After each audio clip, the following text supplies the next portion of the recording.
There is a moment in cellular biology that researchers rarely talk about outside of laboratories. It is the moment when a damaged cell sitting quietly inside your bone marrow or your gut lining or your bloodstream makes a decision. It either repairs itself, divides properly, and continues doing its job, or it begins to drift. And that drift, silent and invisible, is where most of the serious diseases of aging actually begin. Not in a hospital, not on a scan. In a single cell making a choice your body can no longer fully control. What if something you could buy for a few dollars at a grocery store had been shown, in peer-reviewed published research, to meaningfully influence that decision at the molecular level?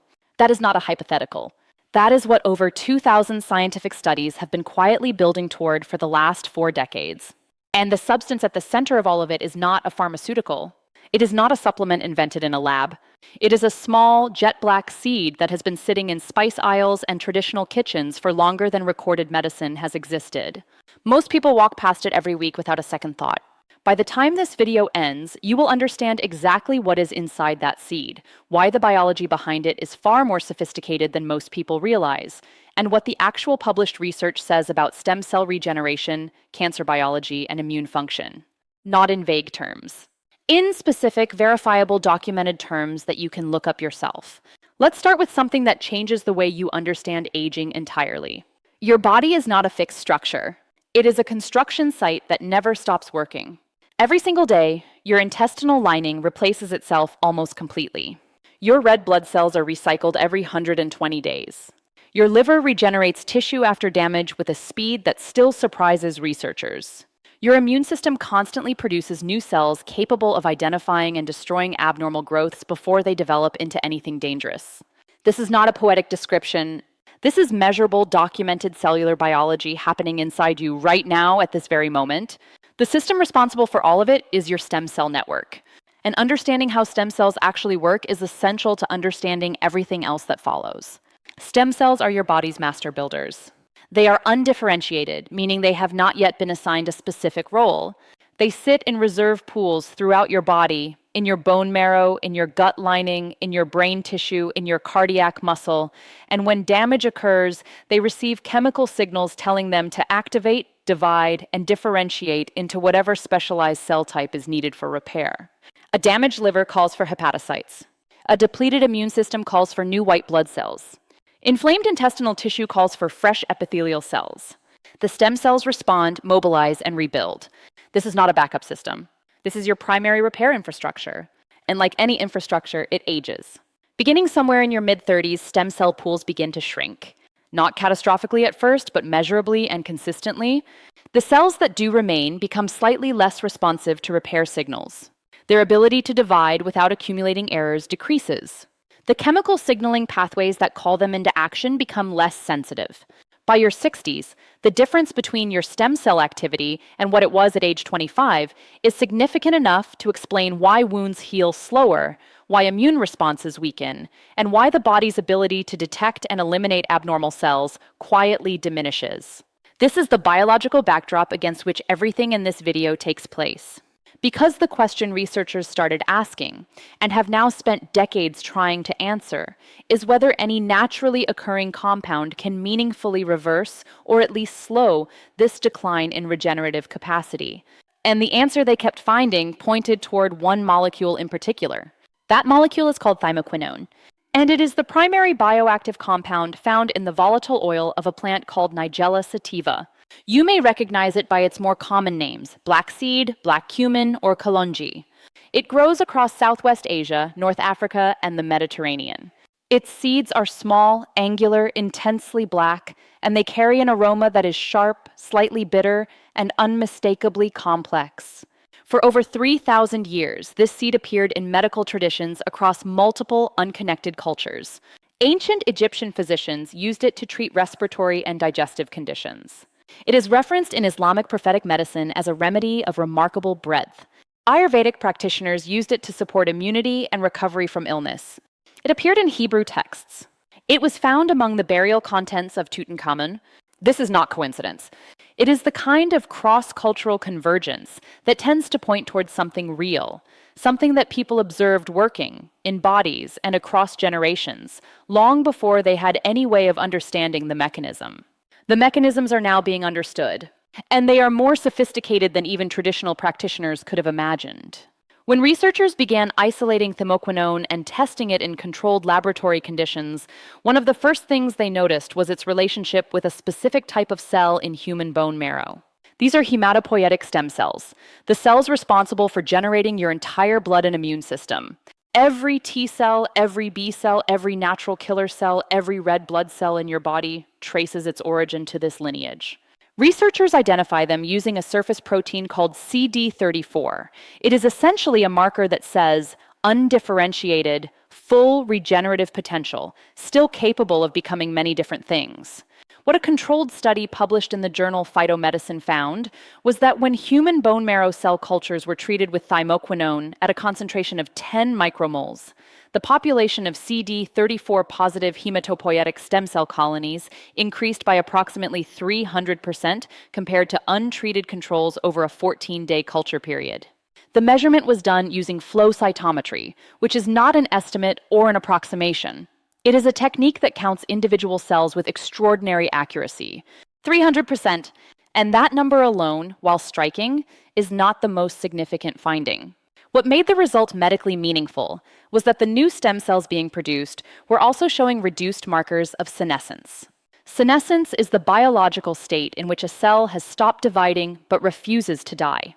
It just sits there, releasing inflammatory signals, degrading the tissue environment around it, crowding out healthy function.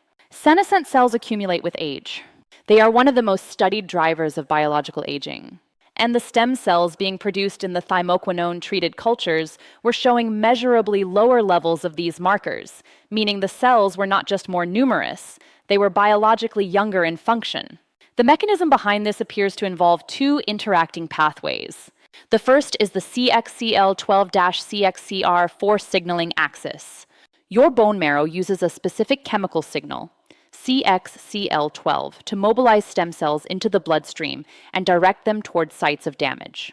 Think of it as an emergency dispatch signal. Stem cells carry a receptor on their surface called CXCR4 that allows them to detect and respond to that signal. Thymoquinone has been shown to upregulate the expression of CXCR4 on stem cell surfaces, which effectively makes the cells more sensitive to the mobilization signal. They respond faster. More of them respond, and they navigate to damaged tissue with greater efficiency. The second pathway involves NRF2, which is sometimes described as the master switch of cellular antioxidant defense. When NRF2 is activated, it triggers the production of the body's most powerful internally generated antioxidants, glutathione, superoxide dismutase, catalase. These are not antioxidants you eat. These are antioxidants your cells manufacture themselves. And they are critically important during stem cell replication, because the process of cell division generates oxidative stress, and without adequate antioxidant protection, that stress introduces errors. By activating NRF2, thymoquinone essentially provides cellular protection during the most vulnerable part of the repair process, the moment of replication itself. Now here is where the biology becomes genuinely remarkable. Because the same compound that appears to enhance regenerative activity in healthy cells demonstrates a completely different profile when it encounters cancer cells. And the contrast is sharp enough that researchers have spent considerable effort trying to understand why. Cancer cells are not foreign invaders. They are your own cells that have accumulated enough genetic damage to break free from the normal rules of cellular behavior. They stop responding to signals that say slow down or stop dividing. They disable their own programmed death mechanisms. They find ways to avoid detection by your immune system. And critically, once they reach a certain size, they begin secreting chemical signals that command your body to grow new blood vessels toward them. Because without a blood supply, a solid tumor cannot grow beyond a few millimeters in diameter. That blood supply signal is called vascular endothelial growth factor, or VEGF. It is one of the most studied targets in oncology research because blocking it effectively starves a tumor of the resources it needs to expand.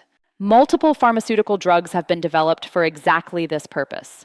What researchers studying thymoquinone found is that the compound appears to inhibit VEGF expression through a mechanism involving a protein called HIF-1 alpha, which cancer cells use to trigger VEGF secretion when oxygen levels in the tumor microenvironment drop. Thymoquinone interferes with that signaling chain, blocking the construction orders before new vessels can form.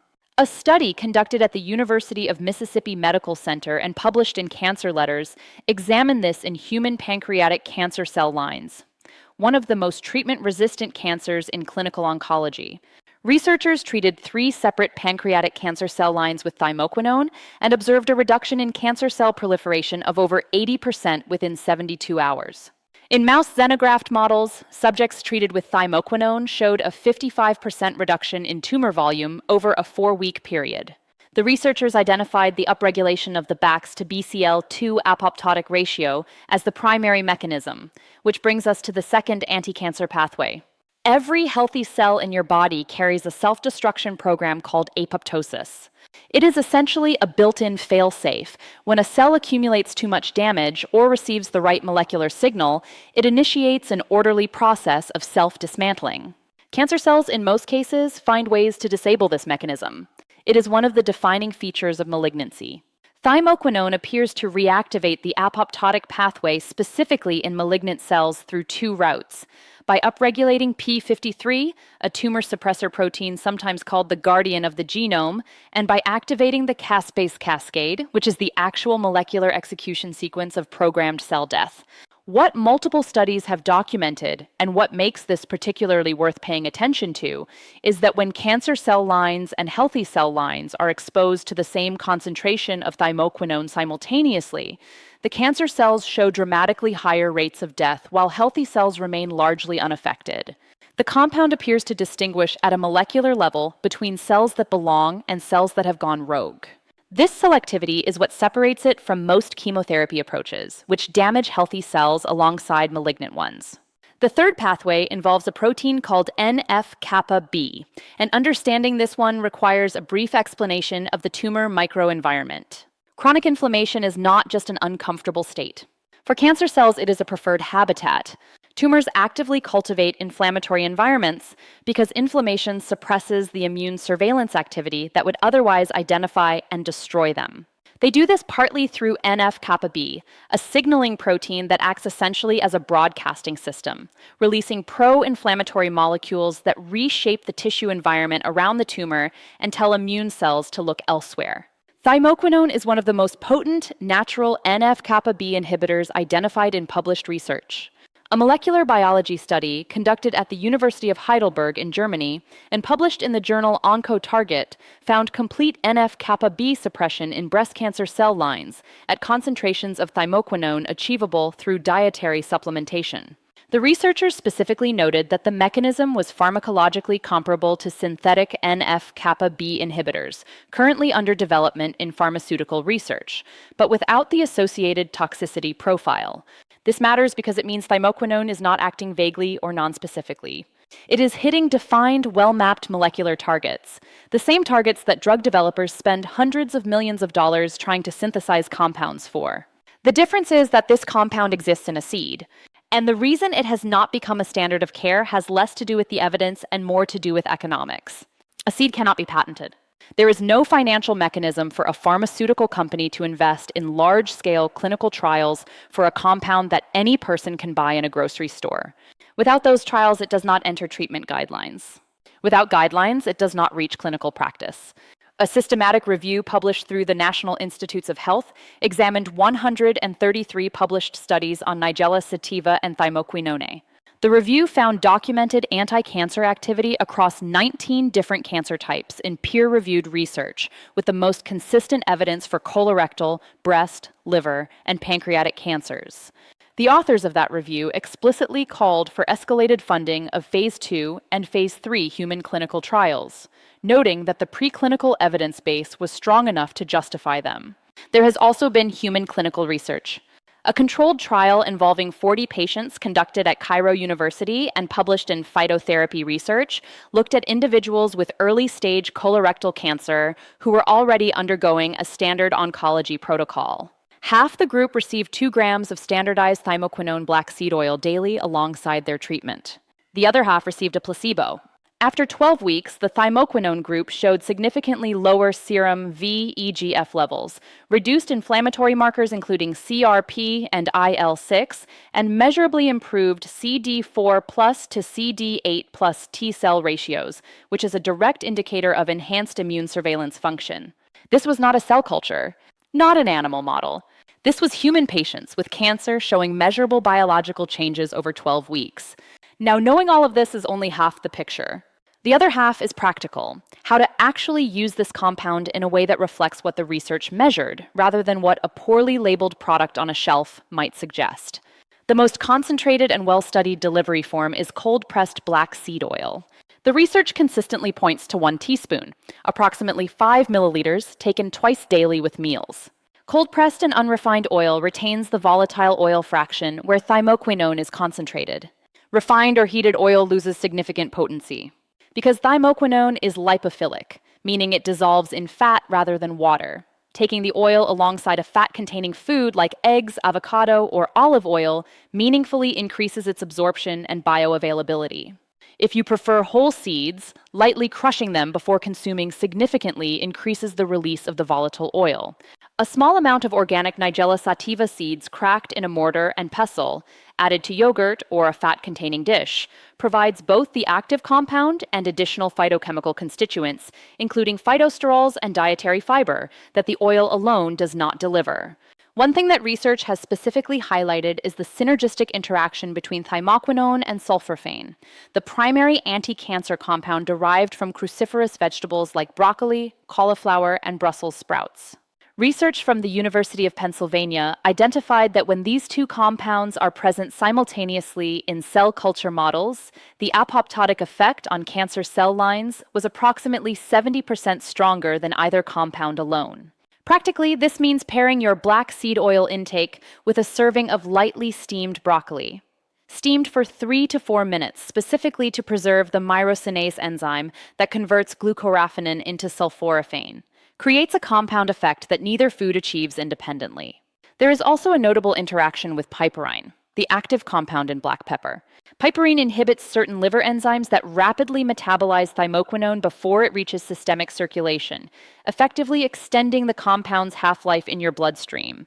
A small amount of freshly ground black pepper taken with the same meal as your black seed oil has been documented to meaningfully increase bioavailability, the same principle that underlies the well-documented synergy between black pepper and curcumin in turmeric research. Something worth understanding about the timeline of this kind of intervention is that it does not operate on a 2-week horizon. The Cairo University trial showing reduced VEGF and improved T-cell ratios ran for 12 weeks.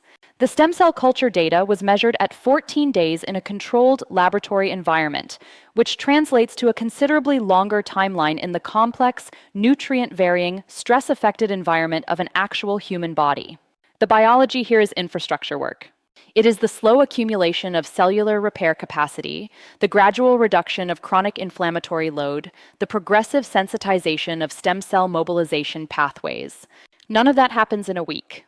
The research evidence consistently reflects a minimum of 8 to 12 weeks before meaningful, measurable changes emerge.